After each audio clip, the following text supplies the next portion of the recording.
Oi, pessoal. Então, eu trouxe aqui a correção da segunda lista de exercícios sobre elasticidades. Primeira questão. Ao preço de R$ 4 por unidade, determinado produto tem uma demanda de 100 unidades. Suponha que o preço suba para R$ 5 por unidade e que a quantidade demandada caia para 50 unidades.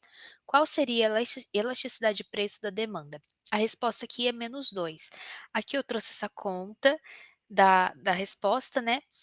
Ela assusta, mas calma, que é isso aqui que vocês precisam decorar para fazer a prova, tudo bem? Essa é a fórmula da elasticidade de preço da demanda.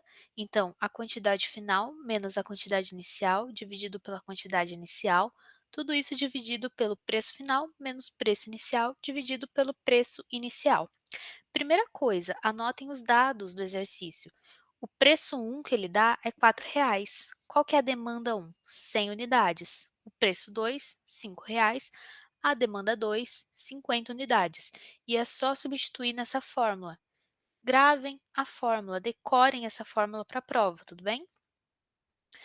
Aqui eu deixei bem passo a passo, né? Eu não simplifiquei nada para vocês conseguirem visualizar como é feita mesmo a fórmula, tá?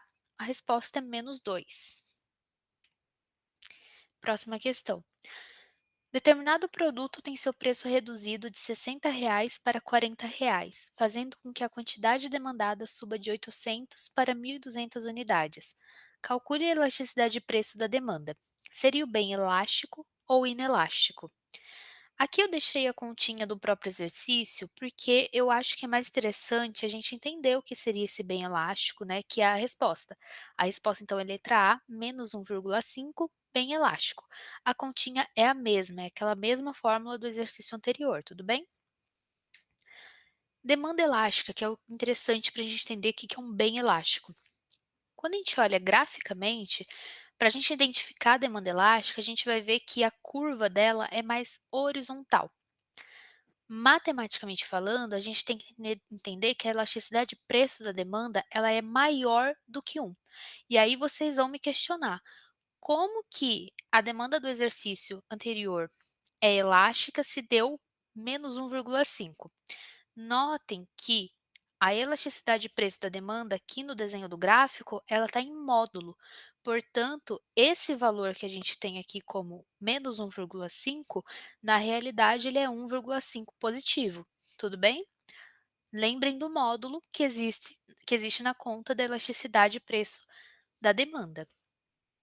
E conceitualmente, a gente pode falar que a variação na quantidade é maior do que a variação no preço, por isso que a curva da demanda elástica é mais horizontal. Próxima questão.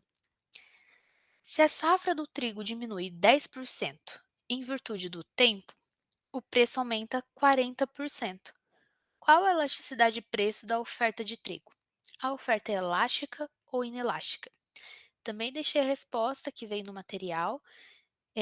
Ela seria -0,25, é a mesma continha de matemática, lembrando que esses valores em porcentagem vocês têm que transformar, tá? Então 10%, 10 sobre 100, 40%, 40 sobre 100, e é só colocar na fórmula. Aqui a fórmula repetiu, considerem só a primeira linha, né, que deu -0,25, e oferta inelástica. Vamos entender o que que seria, né, essa curva de oferta inelástica. Então, graficamente, a curva de oferta inelástica ela é mais vertical. Matematicamente, a elasticidade de preço da oferta é menor do que 1, certinho? Essa é a cara do gráfico da oferta inelástica. Decorem isso, tá? Que ela é mais vertical e que a sua elasticidade de preço vai ser sempre menor do que 1. Notem que também está em módulo. Então, esse valor que é negativo, na realidade, quando a gente coloca o módulo, ele fica positivo. Mas ele é 0,25, portanto, ele ainda continua sendo menor do que 1. Próxima questão. O preço da tarifa para passagem de ônibus em Limeirópolis aumentou de 4 para 4,50. A demanda de passageiros diários no sistema de transporte coletivo urbano caiu de 20 para 19 mil. Qual a elasticidade de preço da demanda? A demanda é mais elástica ou inelástica? Mesma continha, né? Sobre a elasticidade de preço, fazendo a conta, a gente tem -0,4. Demanda é inelástica. Conceito de demanda inelástica. Graficamente, a curva da demanda é mais vertical. Matematicamente, a elasticidade de preço da demanda é menor do que um. Não confundam com oferta inelástica, tá? Claro que é o mesmo conceito gráfico, é o mesmo conceito matemático, mas muda a curva. A curva da demanda, ela é declinada, tá? Ela é decrescente, é sempre negativamente inclinada. A curva da oferta, ela é positivamente inclinada, ela é crescente. Não esqueçam isso. Próxima questão. Giuseppe ganhava 4.000 € ao mês. Promovido, passou a ganhar 6.000 mensais. Simultaneamente, seu consumo de vinho aumenta de 10 para 12 garrafas ao mês. Seu consumo de ragu enlatado cai de 7 para 5 latas mensais. Que tipo de bem é vinho e ragu enlatado? Calcule as elasticidades renda de Giuseppe para os produtos especificados. Vou dar a resposta, é a letra B. O vinho é um bem normal e a elasticidade de renda dele é 0,4. O ragu é um bem inferior e a elasticidade de renda dele é menos 0,571. Primeira coisa, se vocês pegaram uma atividade como essa para fazer na prova, fazer a conta matemática. Separem os dados, então a renda inicial, que era 4.000 €, a renda final, né, ou renda 2, que é 6.000 €, a demanda um de vinho, a demanda 2 de vinho, a demanda um de ragu, a demanda 2 de ragu. Tendo esses dados, fórmula. Qual que é a fórmula da elasticidade de renda da demanda? Quantidade final menos quantidade inicial dividido por quantidade inicial, tudo isso dividido por renda final menos renda inicial dividido por renda inicial. A única coisa que muda é que em vez do P a gente coloca o Y, que representa a renda, beleza?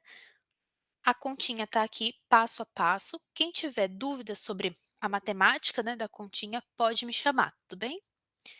Mas o mais interessante é a gente entender o que é um bem normal, o que é um bem inferior. Um bem normal é aquele que, para um aumento de renda, há um aumento da demanda. Então, por exemplo, roupas, carro, né? Pacotes de viagem. Então, quando você tem um aumento na renda, normalmente você aumenta também a demanda por aquele bem, por aquele produto. Ou, quando você tem uma diminuição da renda, você diminui essa demanda. É proporcional. Existem bens normais que são essenciais, por exemplo, comida. Então, um aumento na renda vai aumentar a demanda por comida, porque é essencial.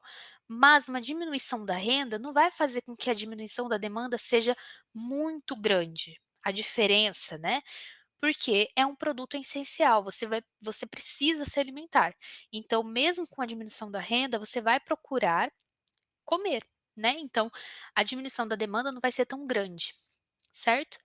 Mas também existem bens normais supérfluos, como joias, né, produtos muito caros, né, muito raros, que você normalmente não vai usar no dia a dia, né, não é essencial para você. Então, para esses produtos, quando tem um aumento de renda, não vai ter um aumento muito grande da demanda, né. E quando tem a diminuição da renda, vai ter uma diminuição drástica da demanda, né, porque é um produto supérfluo. Bens inferiores. Um aumento na renda diminui a demanda. Aqui eu trouxe um conceito, né? Então, se a renda aumenta, a demanda por produtos de menos qualidade diminui, pois há a possibilidade de comparar ou comprar, né, produtos melhores.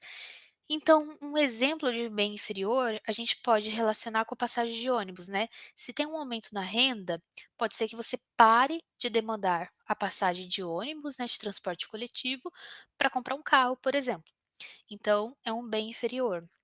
Outro bem inferior que a gente pode citar é produtos, né, de qualidade menor. Então, com o aumento da renda, você começa a consumir carnes, né, melhores, né, produtos alimentícios melhores, diminuindo a demanda por produtos mais, de segunda mão, certo?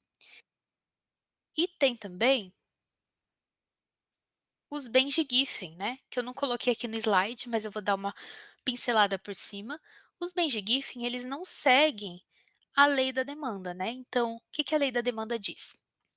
Que um aumento no preço diminui a demanda. Para o Bend Giffen isso não vale, né, o Bend Giffen ele faz com que um aumento do preço aumente a demanda. E daí existe aquela história, né, da batata, que eu acho que o professor contou para vocês, né, quando estava explicando, mas eu gosto de colocar como Bend Giffen o consumo, por exemplo, do arroz e do feijão, porque no Brasil, né, é algo cultural e quando tem um aumento do preço, as pessoas não deixam de consumir arroz e feijão. Então, ela pode ser considerado, né, pode ser colocado como um bem de Giffen em determinadas condições, certo? Isso é só para exemplificar, tá, gente? E para vocês entenderem o conceito, que o bem de Giffen ele não segue a lei da demanda. Próxima questão. Com base na elasticidade de preço da oferta, aponte a principal diferença na inclinação da curva de oferta de curto e longo prazo. A resposta é C. A curva de oferta tende a ser mais inelástica no curto prazo e elástica no longo prazo. Por que que isso acontece? Então, aqui a gente tem dois gráficos, um gráfico no curto prazo e um gráfico no longo prazo. Esses dois gráficos, né, eles estão mostrando o preço de mercado, então o equilíbrio de mercado, tem a demanda, mas a gente vai olhar para a curva de oferta, tá? Esse S1 e S2, que é a curva de oferta. O que que a explicação do exercício diz? Por que que no curto prazo a oferta tende a ser mais inelástica? No curto prazo, nem sempre os produtores conseguem mudar a produção para se adequar à nova realidade de preços. Portanto, a oferta varia pouco as variações de preço, sendo mais inelástica. Já no longo prazo, a produção poderia ser melhor planejada para uma nova realidade, fazendo com que a oferta seja mais elástica, mais horizontal. O mesmo se aplica na questão da elasticidade da demanda, sobretudo para bens necessários, por exemplo, a gasolina. Que é legal vocês saberem sobre elasticidade, né? Quando a gente fala sobre um bem, uma demanda, né, uma oferta elástica, pensem mesmo no elástico, tá? Eu decorei assim, gente. Talvez funcione para vocês também. Pensem no elástico. Então, quando é elástica, demanda, bem, oferta elástica, você consegue puxar mais, ou seja, vocês conseguem variar mais, tá? Quando é inelástica, você não consegue puxar, você não consegue variar tanto, certo? Então tentem, criar esses mecanismos para vocês conseguirem entender o que é elástico, o que que é inelástico, que às vezes falando é difícil você conseguir imaginar a curva andando, né, mas talvez se vocês pegarem e pensarem mesmo num elástico, né, num rabinho de cabelo mesmo, em algo que vocês consigam puxar, vocês consigam ter essa visualização do que é uma demanda elástica. Você consegue variar mais se ela é elástica, e se é inelástica, você não consegue variar tanto. Certo, pessoal? Bom, por hoje é isso. Terão mais um vídeo de correção de exercícios, que é da listinha 3, que vocês ainda não fizeram.